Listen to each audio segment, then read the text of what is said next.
ꯑꯍꯥꯟꯕꯃꯛꯇꯗ channel ꯑꯁꯤꯒꯤ ꯃꯥꯏꯀꯩꯗꯒꯤ ꯃꯌꯥꯝꯕꯨ ꯇꯔꯥꯝꯅ ꯑꯣꯛꯆꯕꯒ ꯂꯣꯏꯅꯅ ꯏꯀꯣꯛꯅꯣꯅ ꯈꯨꯔꯨꯝꯖꯔꯤ꯫ ꯃꯌꯥꯝꯒꯤꯗꯃꯛꯇ ꯉꯁꯤꯁꯨ ꯅꯨꯡꯉꯥꯏꯔꯕ ꯋꯥꯔꯤ ꯃꯆꯥ ꯑꯃ ꯄꯨꯗꯨꯅ ꯂꯥꯛꯆꯔꯤ꯫ ꯋꯥꯔꯤ ꯑꯁꯤꯒꯤ ꯃꯃꯤꯡꯅ ꯌꯨꯊꯛꯄꯤ ꯏꯃꯥ꯫ ꯋꯥꯔꯤ ꯑꯁꯤꯕꯨ ꯏꯕꯤꯔꯛꯄꯅ ꯁꯅꯥ ꯃꯩꯇꯩ꯫ ꯍꯧꯖꯤꯛ ꯃꯌꯥꯝꯒꯤ ꯃꯐꯝꯗ ꯋꯥꯔꯤ ꯑꯁꯤ ꯈꯨꯗꯣꯜ ꯇꯝꯖꯔꯛꯂꯒꯦ, ꯃꯌꯥꯝ ꯄꯨꯟꯅ ꯇꯥꯃꯤꯟꯅꯔꯁꯤ꯫ ꯍꯤꯗꯥꯛ ꯃꯌꯨꯅ ꯉꯥꯎꯕꯅ ꯂꯣꯏꯔꯕ ꯈꯣꯝꯕꯗꯨ ꯑꯃꯝꯕ ꯃꯔꯛ ꯑꯗꯨꯗ ꯃꯌꯨꯝꯒꯤ ꯊꯣꯡꯒꯥꯜꯗꯨꯗ ꯂꯥꯎ ꯂꯥꯎꯗꯨꯅ ꯆꯪꯂꯛꯏ꯫ "ꯑꯣ, ꯊꯛꯀꯦ ꯌꯥꯎꯅ ꯑꯩꯅ ꯊꯛꯂꯤꯕ, ꯁꯦ ꯑꯩꯒꯤ ꯏꯔꯜꯅ ꯊꯛꯆꯔꯤꯕ, ꯏꯁ ꯁꯤꯗꯩꯁꯤꯗ ꯑꯩꯕꯨ ꯃꯣꯏꯅ ꯌꯨꯔꯦꯝ ꯊꯛꯄ ꯀꯥꯏꯅ, ꯅꯣꯏꯅꯗꯤ ꯅꯣꯡꯃꯇ ꯑꯩꯉꯣꯟꯗ ꯁꯤꯀꯤ ꯑꯃ ꯐꯥꯎꯕ ꯍꯤꯗꯥꯛ ꯊꯛꯎ ꯍꯥꯏꯅ ꯄꯤꯕꯤꯔꯕ꯭ꯔꯣ? ꯋꯥ ꯌꯥꯝꯅ ꯉꯥꯡꯅꯤꯡꯕ꯭ꯔꯥ ꯍꯥꯏꯕꯣ? ꯉꯁꯤꯅꯦ ꯆꯥꯏꯅꯔꯛꯀꯅꯤ, ꯉꯝꯊꯣꯛꯅꯗ꯭ꯔꯗꯤ ꯌꯥꯔꯣꯏꯗꯧꯔꯤꯌꯦ꯫ ꯂꯥꯎ ꯂꯥꯎꯗꯨꯅ ꯆꯪꯂꯛꯏ꯫ ꯐꯃꯨꯡꯗ ꯃꯆꯥ ꯁꯨꯝ ꯂꯩꯕ ꯃꯥꯒꯤ ꯅꯨꯄꯤ ꯊꯥꯔꯣꯅ ꯃꯄꯨꯔꯣꯏꯕꯅ ꯍꯤꯗꯥꯛ ꯉꯥꯎꯗꯨꯅ ꯂꯥꯎꯗꯨꯅ ꯆꯪꯂꯛꯂꯤꯕꯗꯨ ꯍꯦꯛ ꯇꯥꯔꯗꯨꯅ ꯍꯥꯏꯖꯩ꯫ ꯂꯥꯎꯔꯒ ꯑꯃꯨꯛ ꯍꯜꯂꯛꯂꯦꯅꯦ ꯇꯧꯔꯤꯁꯤ, ꯀꯝꯗꯧꯅꯤ ꯑꯩꯗꯤ? ꯋꯥꯈꯜ ꯇꯥꯅ ꯍꯟꯕꯤꯔꯛꯎ ꯍꯥꯏꯕꯁꯦ ꯃꯥꯅ ꯁꯨꯡꯌꯥ ꯌꯥꯗꯦꯕ꯫ ꯑꯉꯥꯡꯁꯦ ꯇꯨꯝꯈꯤꯕꯗ ꯉꯥꯏꯔꯤ ꯍꯥꯏꯕꯅꯤ, ꯃꯥꯒꯤ ꯎꯔꯥꯎ ꯊꯔꯥꯎꯕ ꯑꯁꯤꯗ ꯁꯣꯏꯗꯅ ꯍꯧꯔꯛꯄ ꯇꯥꯔꯦ꯫ ꯃꯆꯥꯅꯨꯄꯤ ꯂꯥꯡꯂꯦꯟꯕꯨ ꯁꯨꯝꯕꯤꯔꯝꯗꯨꯅ ꯃꯍꯥꯛ ꯃꯄꯥꯜꯗ ꯊꯣꯛꯏ꯫ ꯈꯣꯝꯕ ꯁꯨꯃꯥꯡ ꯃꯇꯣꯜ ꯑꯗꯨꯗ ꯂꯦꯞꯇꯨꯅ ꯃꯈ꯭ꯋꯥꯡꯗꯨ ꯅꯥꯝꯃ ꯃꯦꯠꯇꯨꯅ ꯃꯥꯒꯤ ꯅꯨꯄꯤꯕꯨ ꯀꯧꯏ꯫ "ꯊꯔꯣ, ꯑꯩꯒꯤ ꯅꯨꯄꯤ ꯊꯔꯣ, ꯅꯪꯕꯨ ꯀꯗꯥꯏ ꯂꯩꯒꯦ? ꯅꯪꯒꯤ ꯅꯨꯄꯥ ꯑꯩ ꯍꯜꯂꯛꯑꯦ꯫ ꯀꯩꯅꯣ, ꯑꯩ ꯂꯥꯛꯑꯦ ꯀꯥꯏꯅ ꯍꯥꯏꯕꯁꯤ ꯀꯔꯤꯝꯇ ꯈꯪꯗ꯭ꯔꯕ꯭ꯔꯣ? ꯀꯩꯒꯤꯅꯣ ꯑꯩ ꯍꯜꯂꯛꯄ ꯅꯪꯅ ꯉꯥꯏꯔꯝꯗ꯭ꯔꯤꯁꯦ? ꯊꯔꯣ ꯁꯒꯦꯟꯕꯤ, ꯅꯪ ꯃꯄꯥꯜꯗ ꯊꯨꯅ ꯊꯣꯛꯂꯛꯎ." ꯊꯥꯔꯣꯅ ꯃꯄꯨꯔꯣꯏꯕꯒꯤ ꯅꯥꯛꯇ ꯆꯪꯁꯤꯟꯗꯨꯅ ꯃꯤ ꯇꯥꯈꯤꯅꯦ ꯍꯥꯏꯕꯒꯤ ꯃꯇꯥꯒꯨꯝꯅ ꯍꯥꯏꯔꯛꯏ꯫ "ꯀꯩꯅꯣ ꯃꯈꯣꯏ ꯃꯄꯥꯅ ꯇꯧꯕꯤꯔꯤꯁꯤꯕꯣ? ꯂꯩꯀꯥꯏ ꯃꯤ ꯂꯣꯏꯅ ꯇꯥꯕ ꯇꯥꯔꯤ, ꯇꯞꯅ ꯍꯥꯏꯕ ꯌꯥꯗ꯭ꯔꯣ?" ꯈꯣꯝꯕꯅ ꯂꯥꯎꯅ꯫ "ꯍꯦ, ꯑꯩ ꯂꯥꯛꯄ ꯉꯥꯏꯔꯝꯗ꯭ꯔꯤꯕ ꯀꯔꯤꯒꯤꯅꯣ?" "ꯍꯣ, ꯉꯥꯏꯔꯝꯕꯅꯦ, ꯅꯆꯥꯅꯨꯄꯤꯗꯣ ꯇꯨꯝꯊꯈꯤꯕ, ꯑꯗꯨꯗ ꯐꯃꯨꯡꯗ ꯊꯝꯕ ꯆꯪꯂꯨꯕꯅꯤ꯫ ꯁꯤ ꯂꯥꯎꯕꯤꯔꯅꯨ, ꯅꯆꯥꯅꯨꯄꯤꯁꯦ ꯇꯨꯝꯈꯤꯕꯗ ꯉꯥꯏꯔꯤ, ꯑꯃꯨꯛ ꯍꯧꯔꯛꯄ ꯇꯥꯔꯦ." ꯏꯆꯥꯅꯨꯄꯤ ꯍꯥꯏꯕ ꯅꯠꯇꯦ ꯊꯔꯣ, ꯑꯩꯈꯣꯏꯒꯤ ꯏꯆꯥꯗꯨꯕꯨ ꯅꯨꯄꯥ ꯅꯠꯇ꯭ꯔꯅꯦ? ꯃꯥꯅꯤꯗ, ꯅꯨꯄꯥꯅꯤꯗ, ꯑꯗꯨꯒ ꯀꯃꯥꯏꯅ ꯏꯆꯥꯅꯨꯄꯤ ꯑꯃꯨꯛ?" "ꯀꯩꯅꯣ ꯃꯈꯣꯏ ꯃꯄꯥ, ꯅꯪꯕꯨ ꯉꯥꯎꯔꯕ꯭ꯔꯣ? ꯄꯣꯛꯈꯤꯕꯗꯣ ꯅꯆꯥꯅꯨꯄꯤꯅꯤ, ꯍꯤꯗꯥꯛ ꯊꯛꯃꯟꯗꯅ ꯅꯀꯣꯛꯇꯣ ꯄꯦꯡ ꯆꯣꯏꯔꯕ꯭ꯔꯥ ꯀꯩꯅꯣ?" "ꯑꯣ, ꯅꯤꯡꯁꯤꯡꯉꯤ, ꯏꯆꯥꯅꯨꯄꯤꯅꯤꯀꯣ, ꯏꯆꯥꯅꯨꯄꯥ ꯄꯣꯛꯇꯦ, ꯅꯨꯄꯤ ꯑꯣꯏꯅ ꯄꯣꯛꯑꯦ ꯍꯥꯏꯗꯨꯅ ꯑꯩꯅ ꯅꯪꯕꯨ ꯐꯨꯈ꯭ꯔꯤꯕꯗꯣ ꯅꯤꯡꯁꯤꯡꯂꯛꯑꯦ." ꯃꯥꯒꯤ ꯅꯨꯄꯤꯗ ꯑꯣꯟꯁꯤꯟꯗꯨꯅ ꯑꯣꯏꯅ꯫ "ꯀꯔꯤꯒꯤ ꯅꯪꯗꯤ ꯅꯆꯥꯅꯨꯄꯥ ꯄꯣꯛꯇ꯭ꯔꯤꯕ? ꯑꯩꯅ ꯅꯪꯉꯣꯟꯗ ꯄꯤꯕꯥ ꯑꯃ ꯍꯥꯟꯅ ꯄꯣꯛꯁꯤ ꯍꯥꯏꯕ ꯅꯠꯇ꯭ꯔꯣ?" "ꯀꯔꯤ ꯋꯥꯅꯣ ꯍꯥꯏꯕꯤꯔꯤꯗꯨꯕꯣ? ꯑꯣꯟꯅꯕ ꯋꯥ ꯉꯥꯛꯇ꯫ ꯁꯤ ꯏꯃꯨꯡꯗ ꯆꯪꯂꯁꯤ, ꯍꯧꯖꯤꯛꯁꯦ ꯄꯨꯡ ꯌꯧꯔꯕꯅꯤ." "ꯑꯩ ꯋꯥꯈꯜ ꯇꯥꯏ, ꯀꯩꯗꯧꯔꯒꯦ? ꯅꯠꯇꯦ, ꯑꯩꯈꯣꯏ ꯆꯥꯛꯄꯨ ꯂꯣꯏꯈ꯭ꯔꯕ꯭ꯔꯣ?" "ꯂꯣꯏꯔꯕꯅꯤ." "ꯂꯣꯏꯔꯦ ꯍꯥꯏꯕ? ꯀꯔꯤ ꯏꯟꯁꯥꯡ ꯊꯣꯡꯒꯦꯅꯦ?" "ꯑꯍꯥꯎꯕ ꯏꯟꯁꯥꯡꯒ ꯅꯠꯇꯦꯗ." ꯈꯣꯝꯕ ꯃꯁꯥꯗꯣ ꯍꯥꯏꯔꯪ ꯇꯨꯔꯪ ꯆꯥꯛꯈꯨꯝ ꯇꯝꯅ ꯆꯪꯉꯤ, ꯁꯠꯐꯝ ꯊꯩ, ꯑꯗꯨꯒ ꯍꯥꯏ꯫ "ꯀꯗꯥꯏꯅꯣ ꯑꯩꯒꯤ ꯆꯥꯛ? ꯄꯨꯊꯣꯔꯣ, ꯑꯩ ꯆꯥꯛ ꯂꯥꯝꯃꯦ, ꯑꯩ ꯆꯥꯛ ꯆꯥꯒꯦ." ꯊꯥꯔꯣꯅ ꯃꯄꯨꯔꯣꯏꯕꯒꯤ ꯆꯥꯛꯇꯨ ꯊꯥꯡꯊꯗꯨꯅ ꯄꯤ꯫ ꯁꯠ ꯆꯤꯡꯊꯗꯨꯅ ꯏꯟꯁꯥꯡ ꯃꯍꯤ ꯖꯣꯔꯣ ꯍꯩꯊꯩ꯫ ꯆꯈꯣꯝ ꯑꯃ ꯐꯠ ꯍꯨꯏ, ꯑꯗꯨꯒ ꯍꯥꯏꯔꯛꯏ꯫ "ꯀꯩꯅꯣ, ꯉꯥꯔꯧꯒ ꯑꯃꯠꯇ ꯌꯥꯎꯗ꯭ꯔꯕ꯭ꯔꯣ?" "ꯀꯔꯤꯁꯨ ꯂꯩꯇ꯭ꯔꯤ, ꯏꯟꯁꯥꯡ ꯑꯗꯨ ꯃꯉꯥꯏꯔꯦ." "ꯁꯤ ꯏꯟꯁꯥꯡꯁꯤ ꯀꯃꯥꯏꯅ ꯆꯥꯗꯣꯏꯕ? ꯁꯤꯕꯨ ꯀꯅꯥꯅ ꯆꯥꯅꯤ ꯍꯥꯏꯅ ꯁꯨꯃꯥꯏꯅ ꯊꯝꯂꯝꯂꯤꯕꯅꯣꯕ?" "ꯊꯣꯡꯅꯤꯡꯉꯥꯏ ꯑꯃꯠꯇ ꯂꯩꯇ꯭ꯔꯕ, ꯆꯥꯛꯈꯨꯝꯗ ꯊꯣꯡꯕ ꯌꯥꯕ ꯄꯣꯠꯅ ꯑꯃꯠꯇ ꯂꯩꯇ꯭ꯔꯕ, ꯁꯤ ꯐꯥꯎꯕ ꯏꯅꯦ ꯍꯣꯏꯗꯒꯤ ꯍꯦꯛꯂꯨꯔꯤꯕꯅꯤ." "ꯏꯟꯁꯥꯡ ꯀꯥꯡꯁꯣꯏ ꯑꯃ ꯊꯣꯡꯂꯕꯗꯤ ꯆꯥꯅꯕ ꯀꯔꯤꯅꯣ ꯑꯃ ꯇꯧꯕ ꯌꯥꯗ꯭ꯔꯣ ꯅꯪꯕꯨ?" "ꯍꯣ, ꯂꯩꯔꯒꯕꯨ ꯀꯔꯤꯒꯤ ꯇꯧꯔꯣꯏ? ꯂꯩꯇꯕꯒꯤꯅꯦ ꯇꯧꯗ꯭ꯔꯤꯁꯤ." ꯃꯁꯤ ꯑꯩꯅꯦ ꯍꯤꯡ ꯑꯗꯨꯝ ꯀꯥꯔꯛꯇꯧꯔꯤꯗꯣ." "ꯍꯥꯎꯕ ꯍꯥꯎꯇꯕ ꯉꯁꯤꯒꯤꯗꯤ ꯑꯗꯨꯝ ꯆꯥꯕꯤꯔꯣ, ꯍꯌꯦꯡ ꯑꯌꯨꯛꯇꯣ ꯀꯔꯤꯅꯣ ꯆꯥꯕ ꯌꯥꯕ ꯑꯃ ꯊꯣꯡꯂꯒꯦ." "ꯑꯗꯨ ꯑꯣꯏꯔꯒꯅ ꯉꯥꯔꯤꯔ ꯀꯩꯅꯣ ꯃꯇꯠ ꯑꯃꯠꯇ ꯂꯧꯔꯣ, ꯑꯗꯨꯒ ꯆꯥꯒꯦ." ꯊꯥꯔꯣꯅ ꯑꯃꯨꯛ ꯈꯨꯝꯃꯤ꯫ "ꯉꯥꯔꯤ ꯃꯇꯠ ꯑꯃꯠꯇ ꯂꯩꯇ꯭ꯔꯤ, ꯊꯣꯡꯂꯤꯕ ꯏꯟꯁꯥꯡ ꯑꯁꯤꯁꯨ ꯉꯥꯔꯤ ꯂꯩꯇ꯭ꯔꯗꯨꯅ ꯉꯥꯔꯤ ꯀꯧꯇꯥꯗꯣ ꯇꯦꯡꯂꯒ ꯍꯥꯞꯂꯤꯕꯅꯤ." "ꯀꯩꯅꯣ, ꯍꯪꯕ ꯈꯨꯗꯤꯡ ꯂꯩꯇꯦ ꯍꯥꯏꯅ ꯈꯨꯝꯂꯤꯕꯁꯤꯕꯣ? ꯑꯩꯈꯣꯏ ꯏꯃꯨꯡꯁꯤꯕꯨ ꯀꯔꯤꯁꯨ ꯂꯩꯇ꯭ꯔꯕ꯭ꯔோ?" "ꯍꯣ, ꯂꯩꯇ꯭ꯔꯤ. ꯅꯨꯄꯥ ꯅꯪꯅ ꯊꯕꯛ ꯁꯨꯗꯨꯅ ꯁꯦꯜ ꯇꯥꯟꯗꯨꯅ ꯏꯃꯨꯡꯒꯤ ꯑꯋꯥꯠ ꯑꯄꯥꯁꯦ ꯃꯦꯟꯒꯗ꯭ꯔꯥ ꯍꯥꯏꯔꯒ ꯅꯣꯡ ꯍꯦꯛ ꯉꯥꯟꯕꯗꯒꯤꯅ ꯅꯨꯃꯤꯠꯅ ꯍꯦꯛ ꯇꯥꯕ ꯐꯥꯎ ꯍꯤꯗꯥꯛ ꯊꯛꯇꯨꯅ ꯑꯗꯨꯝ ꯂꯩꯔꯤ. ꯀꯅꯥꯅ ꯊꯕꯛ ꯁꯨꯗꯨꯅ ꯀꯔꯤꯅꯣ ꯏꯃꯨꯡꯁꯤꯗ ꯆꯥꯅꯕ ꯂꯩꯒꯗꯕ? Hayeng ayuk thongnaba chengsu amata leitrabani hojik. Magi nupigi wahai tabada khomba kokchaubi kai. Adubu mahak karisu thausade. Magi thokpa aduma khummi. Ine hoidagira kaino ngari matat amata laursu. Natrade ai chak chaba yararoi. Hojikse mung ayokrabani. Mi khudingmak loina tumna hibnaramani. Ngasigidi namit na ushilaka yotke ga yot khrodo. Kaino tharo? Ha? Nangaido kaino ba? Shakshi yotlo kaina. Ai ngamloi. Ngamdragana karidi upai lei. Chada tabani upai leiti. Chaningdragana hogatpiro. Ai kolik loishilam lagi. Tharo. Nang aingonda khanaba yamna hogana. Chalo. Karino chaka chaba yaba ama puthoro. Hoi enchangdo chaka chanabani adum chabiyo. Chaningdraga hogatpiyo. Nupa nangna pushilaklabadi aina chabado yanaba silangoidro. Nangi yunem thakpa adunadi sumaina dum chaba taba. Sumaina chaba khara toiresu phanglibase naraiba pharabani. Hayeng tangairi chara hengadaba. Hidak thaktuna sel amati matam manghandok saru. Thabak khara subiyo sel khara tanbiyo. Thabak suba haiba. Magi nupina thabak suba hairakpasida khomba hogatki aduga makha tarei. Ai chak chararoi. Ai to murage. Asi haiduna mahak chakumdagi thoki. Tharona haijahawi. Karambano pano masibo. Asuk yamna wakhal tadaba sibo. Thabak su hairubada hogatuna satkhribasi yengune. Asuk yamna marin tanbano pasibu karino. Tharo aigi laibakse haujikti kari sare. Suningdaba yurem thakpa mangonda hek lairubadagine machet tane segairese.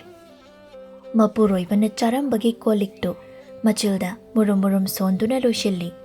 Khomba mama mapangan na kainaki. Magi ne haibada kanasu laiba natte.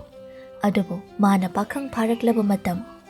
Tharobu magi nupi oina lauraba matungdagidi magi punchido khara makai phana leiramlabani. Amuk asumna taukhibasi karamnano haina wakhal oihaudre.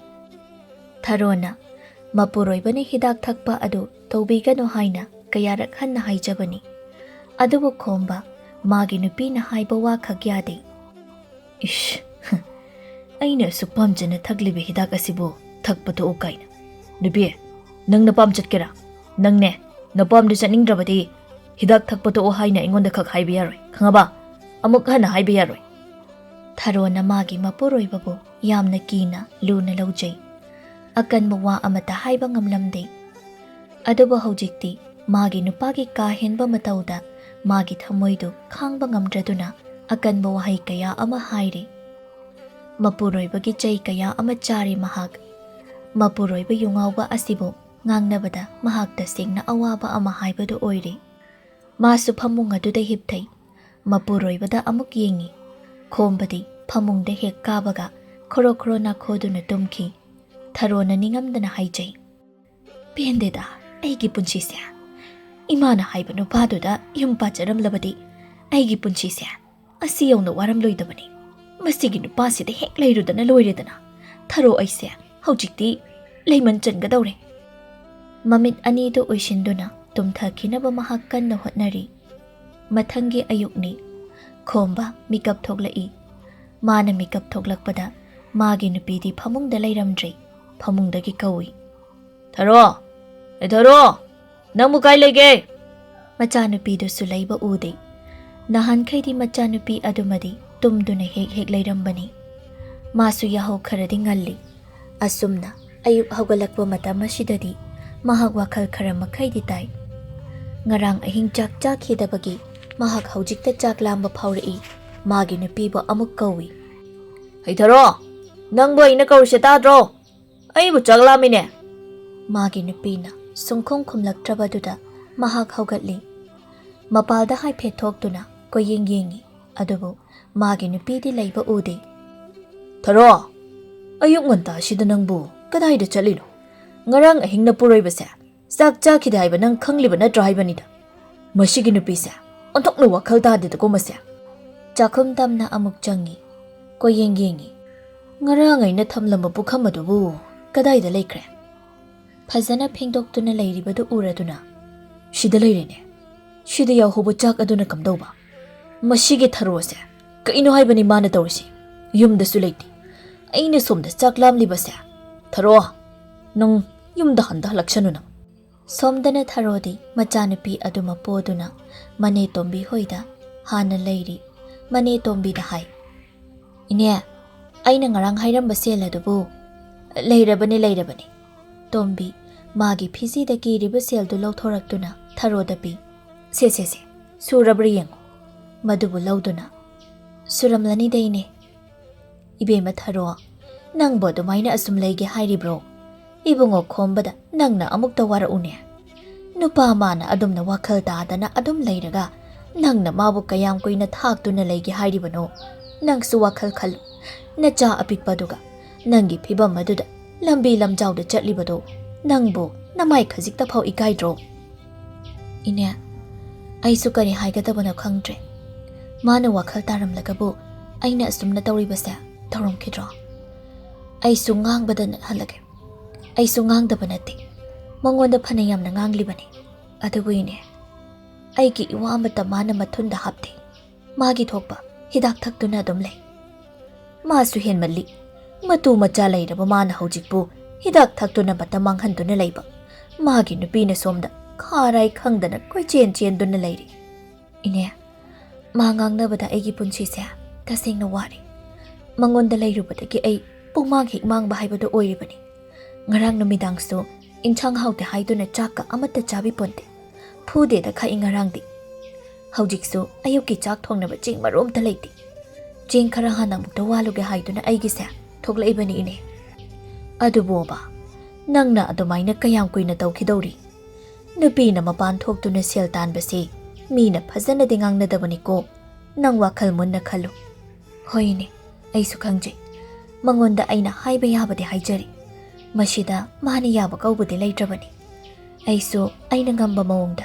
ꯊꯕꯛ ꯇꯧꯒꯗꯧꯔꯕꯅꯤ ꯅꯨꯄꯥ ꯃꯥꯅꯗꯗꯤ ꯍꯦꯜꯍꯜꯂꯔꯣꯏ ꯑꯗꯨꯅꯤ ꯅꯨꯄꯤꯒꯤ ꯊꯧꯅꯥ ꯎꯠꯂꯨ ꯅꯨꯄꯥ ꯃꯈꯣꯏꯅ ꯂꯝꯍꯦꯟ ꯇꯨꯍꯦꯟꯕ ꯌꯥꯄꯣꯟꯇꯦ ꯐꯔꯦꯅꯦ ꯑꯩ ꯑꯃꯨꯛ ꯆꯠꯂꯒꯦ ꯀꯩꯊꯦꯜꯗꯁꯨ ꯑꯃꯨꯛ ꯍꯥꯏꯒꯠꯂꯨꯗꯧꯔꯤꯕꯅꯤ ꯍꯧꯒꯠꯂꯒ ꯑꯩ ꯂꯩꯇꯦ ꯍꯥꯏꯗꯨꯅ ꯀꯣꯏꯊꯤ ꯊꯤꯔꯝꯗꯧꯔꯤ ꯄꯣꯠꯅꯤ ꯍꯣ ꯆꯠꯂꯣ ꯊꯥꯔꯣ ꯃꯆꯥꯅꯨꯄꯤ ꯑꯗꯨꯒ ꯊꯣꯛꯂꯛꯏ ꯀꯩꯊꯦꯜ ꯇꯝꯅ ꯍꯥꯏꯒꯠꯂꯤ ꯂꯥꯡꯂꯦꯟꯅ ꯃꯃꯥꯗ ꯍꯥꯏ ꯏꯃꯥ ꯀꯗꯥꯏꯗ ꯑꯃꯨꯛ ꯆꯠꯂꯤꯕꯅꯣ ꯀꯩꯊꯦꯜꯗ ꯆꯠꯂꯤꯕꯅꯤ ꯆꯦꯡ ꯋꯥꯟꯕ ꯀꯩꯊꯦꯜꯗ ꯑꯣꯏꯔꯦ ꯏꯃꯥ ꯑꯩꯒꯤ ꯑꯆꯥꯄꯣꯠ ꯂꯩꯕꯤꯌꯣ ꯅꯪꯅ ꯃꯔꯣꯜ ꯑꯃꯀꯣ ꯁꯤꯀꯤ ꯑꯃꯇ ꯊꯣꯛꯄꯗꯤ ꯅꯠꯇꯦ ꯑꯩ ꯁꯤꯁꯨ ꯏꯅꯦꯗꯒꯤ ꯄꯨꯔꯛꯂꯤꯕꯅꯤ ꯑꯩ ꯋꯥꯈꯜ ꯑꯃ ꯇꯥꯗ꯭ꯔꯤ ꯅꯄꯥꯗꯨꯅ ꯃꯔꯣꯜ ꯑꯃ ꯍꯤꯗꯥꯛ ꯊꯛꯄ ꯆꯠꯅꯕ ꯁꯦꯜ ꯅꯤꯕꯒꯤ ꯑꯩ ꯑꯃꯨꯛ ꯉꯥꯏꯗꯨꯅ ꯂꯩꯔꯝꯂꯅꯤ ꯃꯃꯥꯒꯤ ꯋꯥꯍꯩꯗꯨꯗ ꯂꯥꯡꯂꯦꯟ ꯃꯈꯥ ꯇꯥꯕ ꯉꯝꯗꯅ ꯇꯨꯃꯤꯟꯅ ꯂꯩꯈꯤ ꯊꯥꯔꯣꯅ ꯀꯩꯊꯦꯜ ꯐꯥꯎꯕ ꯍꯥꯏꯒꯠꯂꯨꯗꯅ ꯆꯦꯡ ꯆꯥꯛ ꯈꯔ ꯋꯥꯜꯂꯛꯇꯨꯅ ꯃꯌꯨꯝꯗ ꯍꯜꯂꯛꯂꯝꯃꯤ ꯈꯣꯝꯕ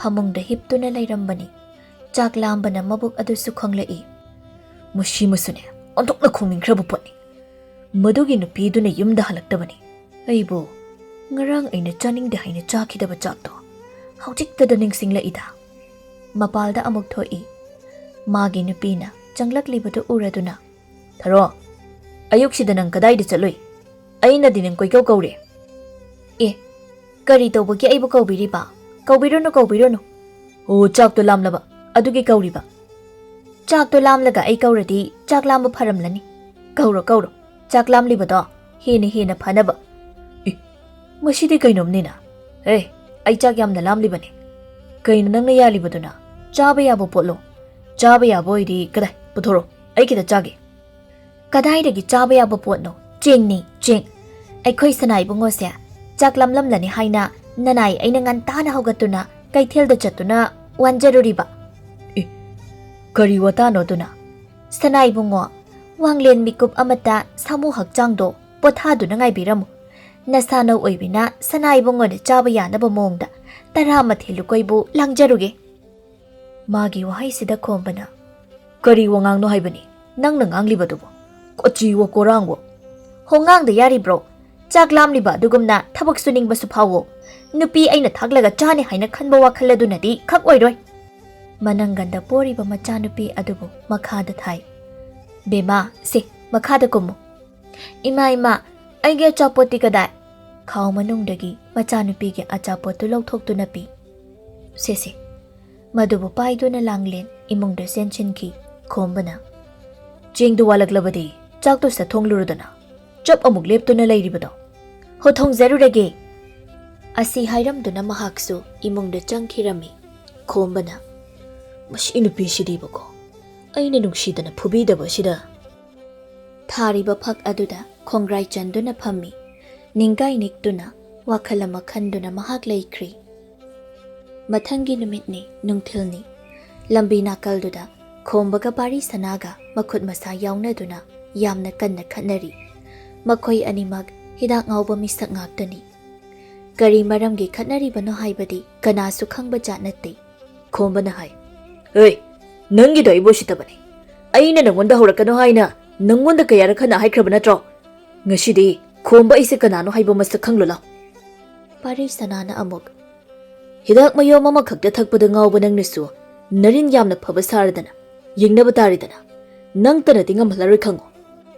ꯃꯈꯣꯏ ꯑꯅꯤ ꯀꯟꯅ ꯐꯨꯅꯔꯤ꯫ ꯃꯈꯣꯏ ꯑꯅꯤꯅ ꯐꯨꯅꯕ ꯑꯗꯨ ꯎꯔꯗꯨꯅ ꯂꯩꯀꯥꯏꯒꯤ ꯃꯤꯑꯣꯏ ꯈꯔ ꯆꯦꯟꯊꯣꯛꯅꯔꯛꯏ꯫ ꯃꯈꯣꯏ ꯑꯅꯤ ꯎꯕꯗ ꯍꯥꯏꯅꯩ, "ꯍꯤꯗꯥꯛ ꯉꯥꯎꯕ ꯃꯈꯣꯏꯁꯦ ꯑꯩꯗꯤ ꯑꯣꯟꯊꯣꯛꯅ ꯅꯨꯡꯁꯤꯈꯤꯗ꯭ꯔꯤ꯫ ꯀꯔꯤꯒꯤ ꯈꯠꯅꯕ ꯈꯥꯝꯕꯅꯣ ꯈꯥꯝꯂꯣꯏ꯫ ꯑꯩꯅ ꯇꯧꯔꯝꯂꯤꯕ ꯊꯕꯛ ꯑꯗꯨꯒ ꯍꯨꯟꯗꯣꯛꯂꯝꯗꯨꯅ ꯆꯦꯟꯊꯣꯔꯛꯏꯕꯅꯤ ꯍꯥꯏꯕꯅꯤꯗ꯫ ꯑꯔꯦꯝꯕꯗ ꯃꯇꯝ ꯃꯥꯡꯉꯦ ꯌꯦꯡꯉꯣ." ꯃꯍꯥꯛ ꯆꯪꯈꯤ꯫ ꯅꯨꯄꯤ ꯑꯃꯅꯁꯨ ꯑꯃꯨꯛ ꯍꯥꯏ, "ꯀꯔꯤ ꯊꯣꯛꯏ ꯍꯥꯏꯗꯨꯅ ꯇꯧꯖ ꯁꯥꯔꯤꯅꯤ ꯌꯦꯡꯉꯨꯅꯤ꯫ ꯆꯍꯤ ꯃꯇꯥꯡ ꯑꯁꯤꯒ ꯇꯧꯔꯤꯁꯤ ꯃꯃꯥꯏꯁꯤ ꯏꯕꯨ ꯏꯀꯥꯏꯗꯦꯅꯦ꯫ ꯌꯨꯔꯦꯝ ꯈꯔ ꯊꯛꯆꯤꯜꯂꯒ ꯂꯝꯕꯤ ꯂꯝꯖꯥꯎ ꯑꯁꯤꯗ ꯈꯠꯅꯔꯒ ꯌꯥꯝꯅ ꯂꯦꯝꯃꯤ ꯍꯥꯏꯅ ꯈꯜꯂꯤ ꯃꯥꯜꯂꯤ꯫ ꯑꯩꯗ ꯌꯨꯝꯗ ꯆꯪꯖꯍꯧꯔꯒꯦ." ꯃꯍꯩ ꯃꯍꯩ ꯈꯠꯅꯔꯤꯕ ꯑꯗꯨ ꯈꯥꯝꯗꯣꯛꯄ ꯇꯟꯗꯨꯅ ꯌꯨꯝꯗ ꯑꯃꯨꯛ ꯂꯣꯏꯅ ꯆꯪꯅꯈꯤ꯫ ꯏꯕꯦꯇꯣꯟꯅ ꯍꯥꯊꯨ ꯍꯥꯊꯨ ꯂꯥꯛꯇꯨꯅ ꯍꯪꯉꯤ, "ꯀꯅꯥ ꯀꯅꯥꯅꯣ ꯈꯠꯅꯩ ꯍꯥꯏꯔꯤꯁꯤꯕꯣ?" ꯅꯨꯄꯤ ꯑꯃꯅ ꯈꯨꯝꯃꯤ, "ꯀꯅꯥ ꯑꯣꯏꯅꯤ? ꯃꯥꯒꯤ ꯈꯣꯝꯕ ꯍꯥꯏꯕ ꯌꯨꯔꯥꯏ ꯆꯦꯟꯕ ꯅꯨꯄꯥꯁꯤꯡꯅꯤꯗꯅ꯫ ꯈꯠꯅꯕꯒ ꯈꯥꯝꯂꯣꯏ꯫ ꯃꯈꯣꯏꯅ ꯊꯣꯛꯄ ꯈꯠꯅꯅꯤꯡꯕ ꯃꯈꯩ ꯈꯠꯅꯖꯁꯅꯤ꯫ ꯅꯪꯁꯨ ꯅꯌꯨꯝꯗ ꯑꯣꯏꯅ ꯆꯪꯉꯣ꯫ ꯑꯁꯨꯛ ꯌꯥꯝꯅ ꯃꯃꯥꯏ ꯏꯀꯥꯏꯕ ꯈꯪꯗꯕ ꯖꯤꯕ ꯑꯁꯤꯕꯨ ꯀꯔꯤꯅꯣ? ꯂꯩꯀꯥꯏ ꯑꯁꯤꯗ ꯃꯈꯣꯏꯇꯅꯤ ꯉꯥꯡꯅꯔꯤꯕꯁꯤ꯫ ꯃꯇꯨ ꯃꯆꯥ ꯂꯩꯔꯕꯅꯤ ꯍꯥꯏꯕꯅꯤꯗ꯫ ꯍꯦꯟꯃꯜꯂꯤ, ꯃꯈꯣꯏꯅ ꯇꯧꯔꯤꯕꯁꯤ ꯌꯥꯝꯅ ꯍꯦꯟꯃꯜꯂꯤ꯫ ꯀꯥꯟꯅꯔꯣꯏ ꯏꯕꯦꯇꯣꯟ, ꯅꯌꯨꯝꯗ ꯑꯣꯏꯅ ꯆꯪꯍꯧꯔꯣ." "ꯍꯣꯏ ꯍꯣꯏ ꯏꯆꯦ, ꯑꯩꯅꯗꯤ ꯀꯌꯥꯗ ꯇꯥꯍꯥꯟꯅ ꯆꯦꯜꯂꯛꯂꯤꯕꯅꯤ ꯌꯦꯡꯉꯨꯅꯤ꯫ ꯑꯔꯦꯝꯕꯗ ꯃꯇꯝꯁꯤ ꯍꯦꯛ ꯃꯥꯡꯍꯜꯂꯤꯗ꯫ ꯆꯪꯍꯧꯕꯅ ꯐꯅꯤ." ꯃꯥꯁꯨ ꯃꯃꯥꯏ ꯂꯩꯗꯨꯅ ꯆꯠꯈꯤ꯫ ꯀꯅꯥ ꯑꯃꯠꯇꯅ ꯃꯈꯣꯏ ꯑꯅꯤꯅ ꯈꯠꯅꯔꯤꯕꯗꯨ ꯈꯥꯝꯗꯦ꯫ ꯈꯣꯝꯕꯒ ꯄꯥꯔꯤꯁꯅꯥꯒꯗꯤ ꯍꯟꯕ ꯂꯩꯇꯅ ꯑꯗꯨꯃꯛ ꯈꯠꯅꯔꯤ꯫ ꯏꯅꯦ ꯇꯣꯝꯕꯤꯗꯨ ꯊꯔꯣꯒꯤ ꯃꯅꯥꯛꯇ ꯈꯣꯡꯂꯩ ꯊꯨꯅ ꯂꯥꯛꯏ꯫ ꯁꯨꯃꯥꯡꯗꯨꯗ ꯂꯦꯞꯇꯨꯅ ꯊꯔꯣꯕꯨ ꯀꯧꯏ, "ꯊꯔꯣ, ꯍꯩ ꯊꯔꯣ, ꯅꯪꯕꯨ ꯀꯗꯥꯏꯗ ꯂꯩꯒꯦꯅꯦꯍꯦ? ꯍꯥꯏ, ꯅꯪꯒꯤ ꯅꯨꯄꯥꯗꯣ ꯁꯣꯔꯣꯛꯇ ꯃꯤꯒ ꯀꯟꯅ ꯈꯠꯅꯍꯧꯔꯤ꯫ ꯅꯪ ꯑꯃꯨꯛꯇ ꯈꯥꯝꯗꯣꯛꯂꯁꯨ ꯇꯥꯔꯕ꯭ꯔꯅꯦ ꯍꯩ ꯅꯪꯕꯣ?"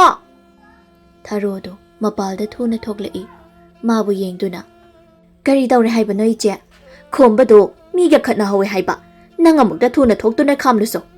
"ꯑꯁ, ꯑꯩꯗꯤ ꯄꯦꯜꯂꯕꯅꯤꯗ꯫ ꯀꯔꯤꯅꯣ ꯍꯥꯏꯕꯅꯤ ꯃꯥꯅ ꯇꯧꯔꯤꯁꯤ?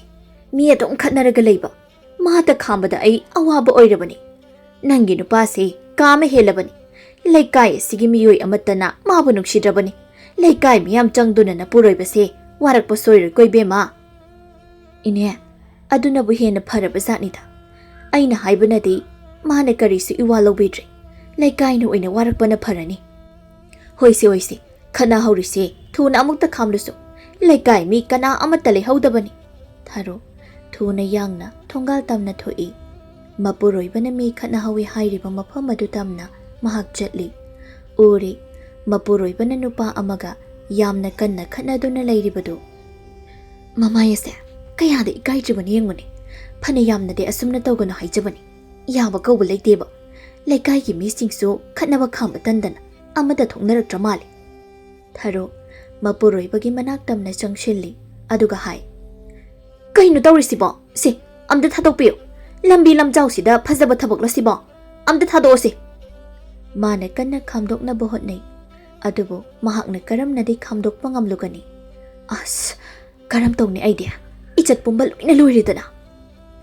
ꯃꯐꯝ ꯑꯁꯤꯗ ꯄꯥꯔꯤ ꯁꯅꯥꯒꯤ ꯅꯨꯄꯤ ꯆꯥꯏꯕꯤꯁꯨ ꯇꯐꯤꯡ ꯂꯥꯛꯏ꯫ ꯃꯄꯨꯔꯣꯏꯕꯕꯨ ꯐꯥꯖꯤꯟꯕ ꯃꯍꯥꯛ ꯂꯥꯛꯂꯤꯕꯅꯤ꯫ ꯃꯆꯤꯜ ꯑꯗꯨꯗꯁꯨ ꯃꯨꯔꯨꯝ ꯃꯨꯔꯨꯝ ꯁꯣꯜꯂꯤ꯫ ꯈꯠꯅꯔꯤꯕ ꯃꯤꯁꯛ ꯑꯗꯨ ꯌꯦꯡꯗꯨꯅ ꯍꯥꯏꯖꯩ, "ꯃꯁꯤꯒꯤ ꯃꯤ ꯃꯥꯟꯗꯕ ꯅꯨꯄꯥꯁꯤꯒ ꯈꯠꯅꯕ ꯑꯣꯏꯔꯝꯅꯤ ꯍꯥꯏꯕꯁꯦ ꯑꯩꯅ ꯉꯁꯥꯏꯅ ꯈꯪꯂꯕꯅꯤ꯫ ꯀꯔꯤꯒꯤꯅꯣ ꯃꯥꯅ ꯃꯁꯤꯒꯤ ꯅꯨꯄꯥꯁꯤꯒ ꯑꯗꯨꯝ ꯈꯠꯅꯔꯤꯕꯁꯤꯕꯣ? ꯈꯠꯅꯒꯦ ꯍꯥꯏꯔꯁꯨ ꯑꯇꯣꯞꯄ ꯃꯤꯒ ꯈꯠꯅꯧꯗꯅ, ꯑꯗꯨꯁꯨ ꯅꯠꯇꯦ ꯌꯨꯔꯦꯝ ꯊꯛꯄ ꯅꯨꯄꯥꯁꯤꯒ." ꯃꯁꯤꯗ ꯊꯔꯣꯅ, "ꯍꯩ, ꯀꯩꯅꯣ ꯅꯪ ꯍꯥꯏꯗꯣ? ꯌꯨꯔꯦꯝ ꯊꯛꯄ ꯀꯥꯏꯅ? ꯌꯨꯔꯦꯝ ꯊꯛꯂꯤꯕꯁꯤꯕꯨ ꯑꯩꯒꯤ ꯅꯨꯄꯥꯔꯣ ꯅꯠꯇ꯭ꯔꯒ ꯅꯪꯒꯤ ꯅꯨꯄꯥꯔꯣ? ꯃꯁꯦ ꯈꯠꯅꯔꯤꯕ ꯑꯁꯤꯁꯨ ꯅꯪꯒꯤ ꯅꯨꯄꯥꯅ ꯍꯧꯕ ꯁꯣꯏꯗꯅ ꯑꯣꯏꯔꯤꯒꯅꯤ꯫ Is, kari haiba hojikkido, ha, kari haiba noba. Aigi nupana hauba oiramgani kaidana. Hoi Bema, phakraba aigi nupasya, nangi nupa yurim thakpa asina lekai mamang asida phattana uhalledana. Mahak thak ipuroibasya, mi khanaba haibada oire. Hai thujin thi, aduk yamna na chin thiriba adubu karigino. Kadaida aigi ipuroibana hawi, na puroiba asina seldi laitrabanina, aigi nupadagi lamduna soidana charamgani, adugini khatnarisi. Is, ha?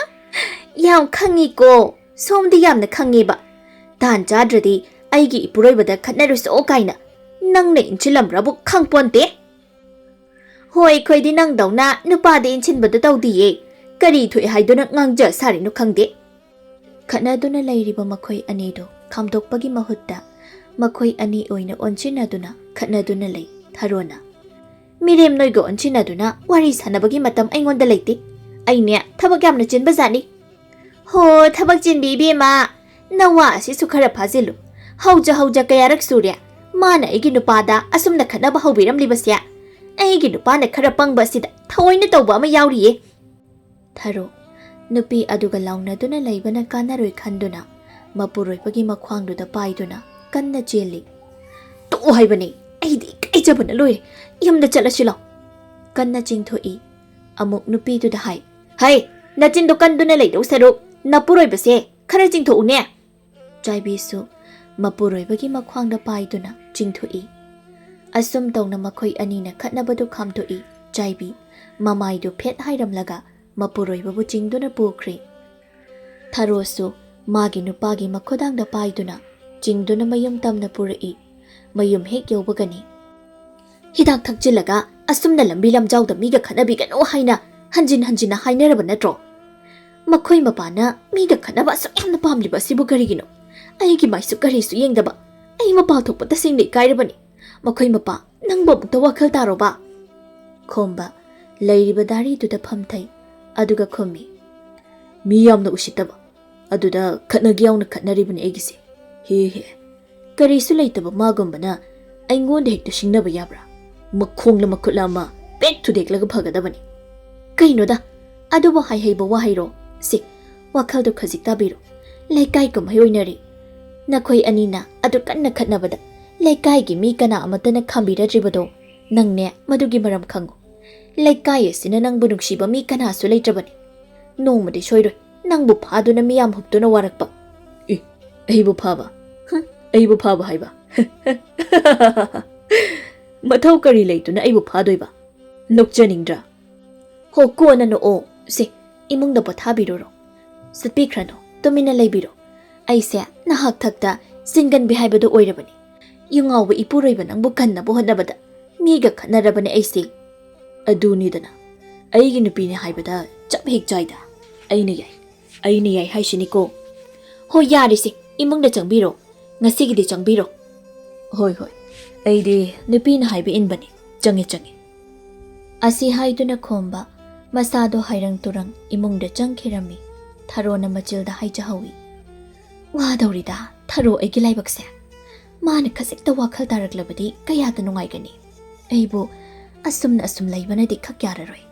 Kari pambai tawraga ipuroibabu wakhal tahalakani.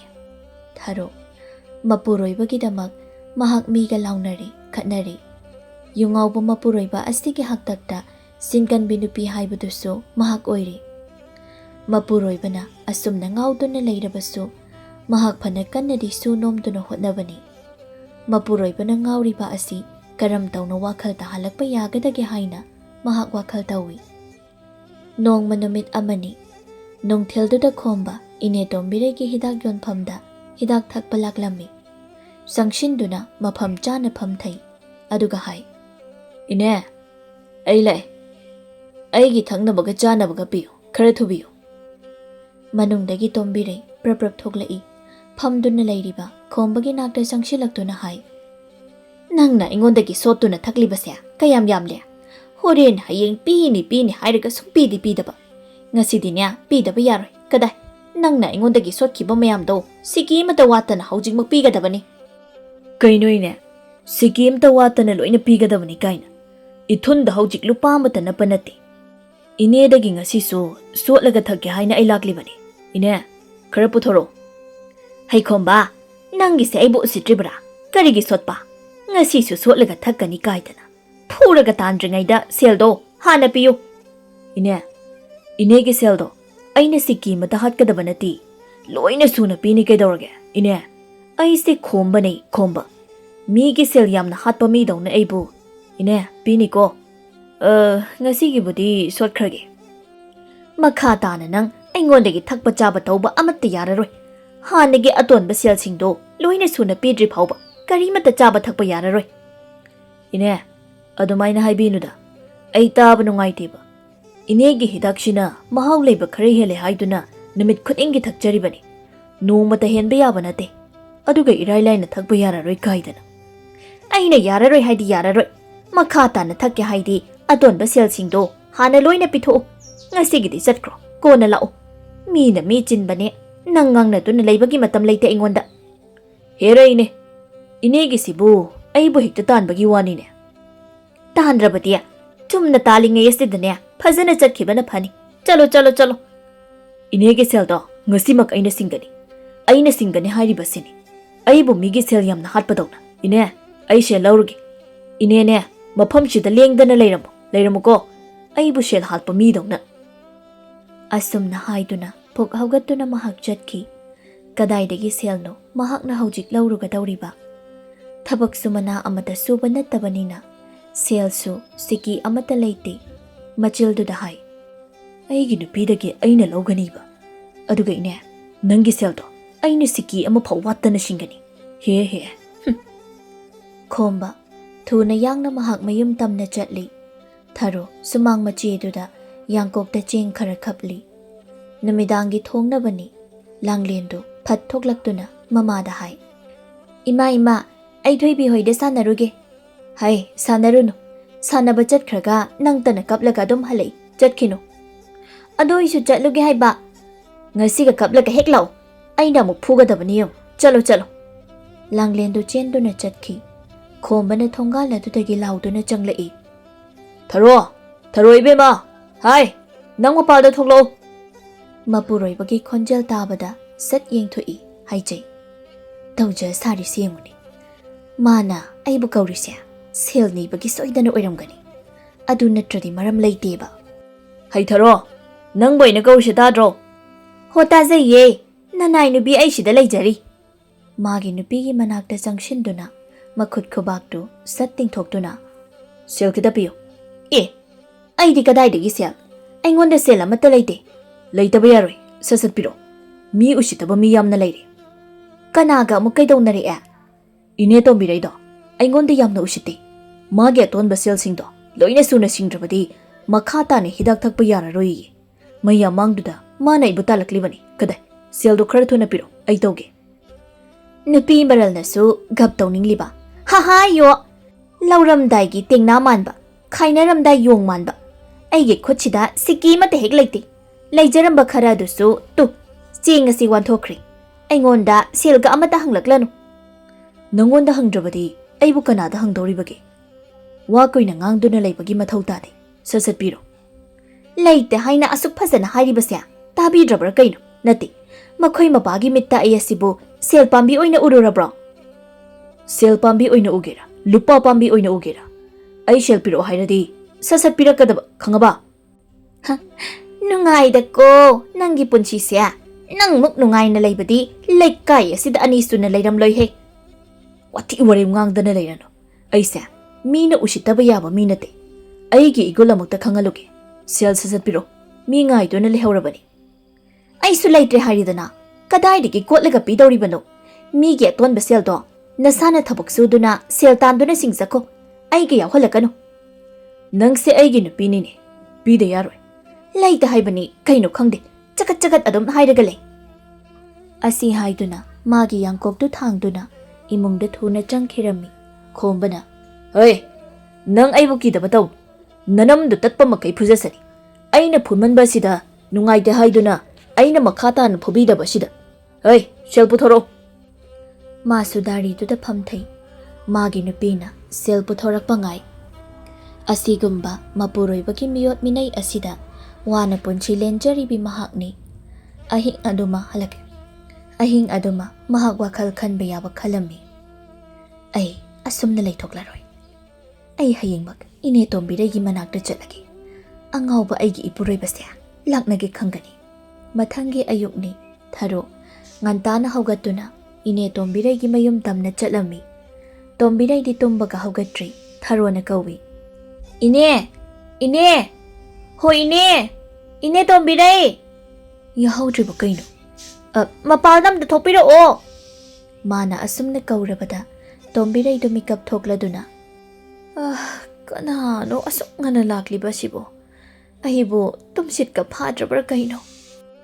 ꯃꯃꯤꯠꯇꯨ ꯅꯣꯏ ꯅꯣꯏꯗꯨꯅ ꯃꯍꯥꯛ ꯃꯄꯥꯜꯗ ꯊꯣꯛꯏ꯫ ꯊꯥꯔꯣ ꯂꯩꯔꯝꯕꯗꯨ ꯎꯕꯗ, ꯊꯥꯔꯣ, ꯉꯟꯇꯥꯅ ꯅꯪꯗꯤ ꯀꯩ ꯂꯩꯔꯦ? ꯅꯠꯇꯦ ꯅꯪꯕꯨ ꯅꯄꯨꯔꯣꯏꯕꯅ ꯑꯩꯉꯣꯟꯗꯒꯤ ꯍꯤꯗꯥꯛ ꯊꯛꯄꯒꯤ ꯁꯣꯠꯈꯤꯕ ꯁꯦꯜꯗꯨ ꯄꯤꯕ ꯂꯥꯛꯂꯤꯕ꯭ꯔꯣ? ꯌꯥꯅꯤ ꯌꯥꯅꯤ, ꯃꯥꯡꯒꯣꯜꯗ ꯀꯥꯈꯠꯂꯛꯎ꯫ ꯃꯥꯒꯤ ꯋꯥꯈꯜꯗꯗꯤ ꯁꯦꯜ ꯄꯤꯕ ꯂꯥꯛꯂꯤꯕꯣꯏ ꯍꯥꯏꯅ ꯈꯜꯂꯝꯃꯤ꯫ ꯊꯥꯔꯣ ꯃꯥꯡꯒꯣꯜꯗ ꯀꯥꯈꯠꯇꯨꯅ ꯐꯝꯃꯤ꯫ ꯑꯗꯨꯒ ꯍꯥꯏ, ꯏꯅꯦ, ꯑꯩꯅ ꯂꯥꯛꯆꯔꯤꯁꯦ ꯍꯤꯗꯥꯛ ꯃꯌꯨꯝ ꯑꯃꯗ ꯂꯩꯒꯦ ꯍꯥꯏꯅ ꯂꯥꯛꯆꯔꯤꯕꯅꯤ꯫ ꯀꯝꯗꯧꯕ?